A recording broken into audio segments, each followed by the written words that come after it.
Okay, hit record and let's do this. Let's make this happen. Ready?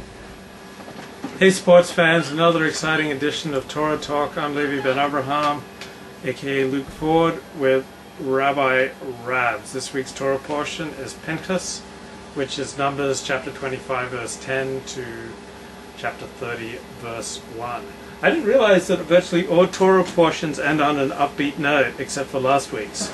Like last week's, the only Torah portion of which I'm aware kind of ends on a down note, where they have an orgy and Pinchas spears Zimri and his hoe. I wouldn't call that a orgy. Well, 24,000 Israelites died because of the orgy that was going on, so what would you call that? I wouldn't call it an orgy. I would just down? I would just say that there was one thing at a time. There was 24,000 separate incidents of one-on-one. No, there was this one girl. She was getting it in every hole. How do you know? I saw a video. Oh, they posted it on YouTube. Did they? Well, it wasn't YouTube. It was another video sharing service. It was before YouTube. Yeah. Oh, okay. Oh, I see what you're getting at. Okay, very nice. And it was amazing. Like every aperture was getting filled. Way to start the show, lady. Hey, sports fans! Welcome to another exciting edition of Torah Talk. All right. So don't do that. Like if you're a guy or if you're a girl, don't do that. Don't commit orgies with hoes who will try to take you away from God and Torah. We'll talk about that later when we get to the parsha. Well, I don't think you can ever talk too much about the great sin of orgies. I'm telling you, there were no orgies. We'll talk about that when we get to the parsha. So, do you have anything from last week? We've sprayed enough for the whole. Well, then, first of all, quick shout out to the people in the chat room. Hey there, Garden Fund is Ellen. Hey Ellen. Hey James, good to see you back here. And boy wonder, that's Henry. How's it going? Yeah, a few things from follow up on. You want me to go? Mm-hmm. Want me to start off with my notes? Mm-hmm. First of all, we shared my 50th birthday together. Yeah, Thursday night, wasn't it? Yeah, Thursday night. Levi and I. That was the first time we ever hung out. We ever went somewhere and just let's hang, you know. Yeah. That was Thursday night, was it? Yeah. And we went to Pico Cafe. You actually liked it. You blogged about it. Very much, yes. You thought it was a good restaurant. Yes. And what'd you have there? I had a burrito, veggie burrito. And it had avocados in it. And cheese, and it was delicious. You know, there's a lot of good things you can get there. It's open all day long, early in the morning till very late at night. Huh. You can get pancakes. You know, it's the only place in town where you can get pancakes from 6 in the morning, whatever it is, 7 in the morning that they open, until midnight. They will serve you pancakes. So that's the closest we have to. That's like the kosher equivalent. You know, the neighborhood's kosher equivalent of IHOP. Right. You know, or Denny's or whatever. You know, so that's the place to go for pancakes. You know, and you know, they do a lot of Israeli stuff. You know, and pizzas too. It's a good place to go. Virtually nothing they won't do for you there. Basically. So you had a good time. I did. You liked hanging with the Rabs. Yeah. Yeah, all right. So the rabbi picked up the bill. I like that too. I had a little birthday money. I had to spread that good fortune with my co-host. So you had a good time. Well, how would you wrap up the whole night? What would you say about it? So, I'll find the chat room if you like. Yeah, I'm looking for the chat room. Just want to see. Yeah. So, tell me about. I was saying that I eat anywhere where there's hashgacha. Oh, okay. And where there's a sign saying this is under the supervision of the Rabbinical Council of California, or Rabbi Bookspan, or Kehila Kashrut. Forgot the name of the KSA. Kehila, right, LA. So anytime that I see a sign that looks like it's under the supervision of someone, like under the supervision of Rabbi Laura Geller from Temple Emmanuel in Beverly Hills. Would you go there?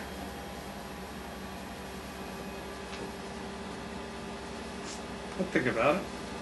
So that would be okay for you? I did say it'd be okay. I'd have to. All right. Here's how I. Yeah. How do you do it? Here's how I go. Okay.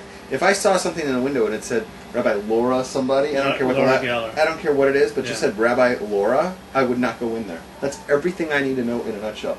Those two words together are so scary to me that tells me that I can't trust the food. If they would consider a woman a rabbi, right, and go against, Torah and go against the Messiah, right, then that tells me they can't be trusted for anything. There are some cute female rabbis. There are no such thing as a female rabbi. There's no such thing. Okay, and the fact that they come through with that tells me that it's some sort of offshoot from Judaism. It's some sort of form of heresy.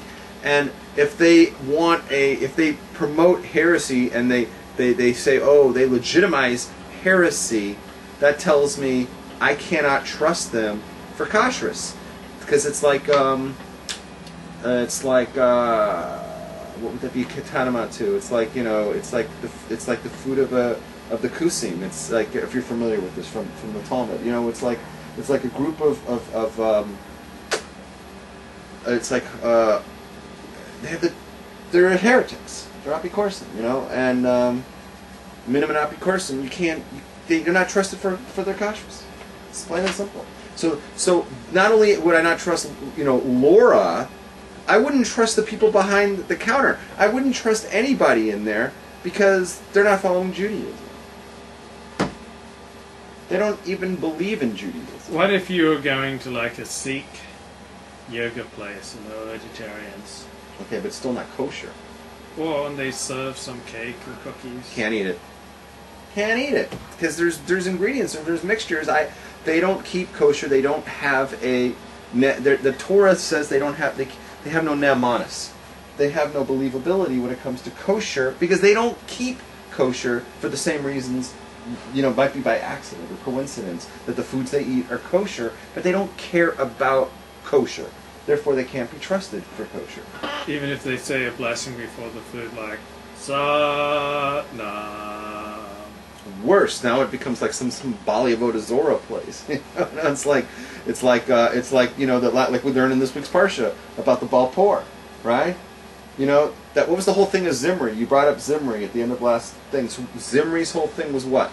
Zimri, and what were those people doing? They were they wanted to bring in some sort of foreign, let's do like some sort of, let's gather together all of the influences and spirituality. It's not just about Judaism. It's not just about Torah. We don't have a lock on the religion market. There's some wonderful things that are in other religions, like you mentioned, what was that one that you called? Sikhs. Yeah, and the Hindus. They have a good grip on things, Yeah. So let's incorporate some of that because the Baal Por people, they really have a handle on it. So let's bring some of that in, and we'll bring some of that into Judaism and sort of mix it and combine it. And God said, you know what? For such a thing, what can we do?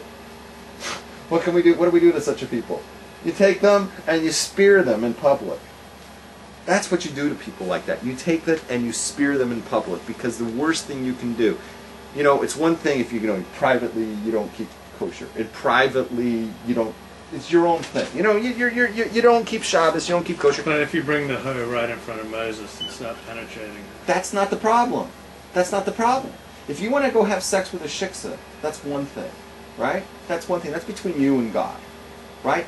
But when you start saying Judaism allows for this, and you start saying this is Judaism allows for it, that's a whole other thing. Just take it upon yourself and say, Judaism doesn't allow for me to bang a shiksa, but I can't overcome my urges, and I'm doing it anyways. But I'm not saying it's kosher. I'm saying I have to do this. And I have no problems with such a person. Right? Because I know you do a Torah talk with one. It's just, to me, that's a private business, and who am I to judge? What I don't want to hear, and what makes me cringe, is if you were to turn around and say this is totally allowed, and I can show you because Rabbi Bonnie and Rabbi Laura and the rabbi at the gay shul say that it's okay to go ahead and do these things, and that is a problem. And for that, we would spear you and the Rabbi Bonnie and the Rabbi Laura and the rabbi at the gay shul. Have you ever set foot in Beth Chaim V'dasha? No, I've never. How close have you gotten? I don't even know where it is. It's just on Pico. Just go. It's on Pico? Yeah, go 4 blocks east of La Cienega, and it's on. Oh, I thought that you sent that picture from Santa Monica. No, it's very pretty. It's got the